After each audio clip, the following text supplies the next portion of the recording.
এই মানুষ একবেলা দিলে খাইতে পারবেন সে আশাটুকু নিয়ে যেন আপনার বসে না থাকতে হয়, সেইটা যেন প্রত্যেক দিন আল্লাহর কাছে যেন না চাইতে হয়, সেই ব্যবস্থাটা যেন আমরা করে দিতে পারি।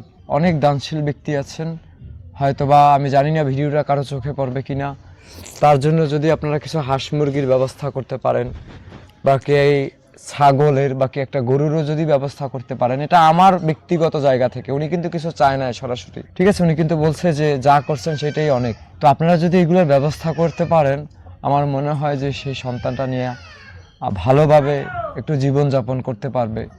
আর 10টা মুরগি 10টা হাঁস কিনে দিলেও সে হয়তোবা সন্তানের প্লেটে একটা ডিম তুলে দিতে পারবে। এখন মনে হয় ওনার সন্তানকে উনি একটা ডিমও খাওয়াইতে পারে না, আমার ধারণা কি ঠিক কিনা? জি। তো গতকালকে কি রান্না করেছিলেন? শাকভাজি করেছি। শাকভাজি? জি। এর আগে যেদিন আসছিলাম সেদিনকেও শাকভাজি ডালভাজি, এইভাবেই কি সংসার চলে? জি। এইটাই আসলে অনুরোধ করতে চাই যে কয়টা যদি হাঁস মুরগির আপনারা ব্যবস্থা করে দেন, তাহলেও মনে হয় উনি ওনার সন্তানকে একবেলা ডিম ভাত খাওয়াইতে পারবে। মাছ ভাত আর মাংস ভাত তো বিলাসিতা, তো আর ওনার তো ইনকাম করার কেউ নাই। যদি এলাকার তরফ থেকে বাকি মানে এলাকার উপর লেভেলে যারা আছেন তারা যদি মানে একটা কোনোভাবে যদি একটা গরু ছাগলের ব্যবস্থা করতে পারেন, বাকি আমার এই ভিডিওর মাধ্যমেও যদি ব্যবস্থা হয়, সেটাও আমি সকলকে অনুরোধ করব যে ফারাবি ওনার বিষয়টা নিয়ে আমি এই যে তোমাদের বোরহানুদ্দিন এলাকার যে উপজেলা প্রশাসক আছে টিওনো মহোদয়, ওনার কাছে কি যেতে পারি?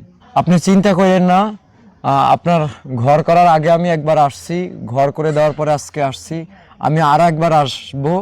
যদি কোনো ব্যবস্থা একেবারে নাই করতে পারি কারো মাধ্যমে, তাহলে আমি আপনারা নিয়ে আপনার সন্তানদের নিয়ে আমি জেলা প্রশাসকের টিউনো মহোদয়ের কাছে যাব যে আপনি যে কাজটা করেছেন, আপনি যে আপনার সন্তানদের জন্য এবং আপনার শাশুড়ির জন্য যেটা করেছেন, আপনার জন্য আমরা কি করতে পারি, সেই কারণে টিউনো মহোদয়ের কাছে যাব।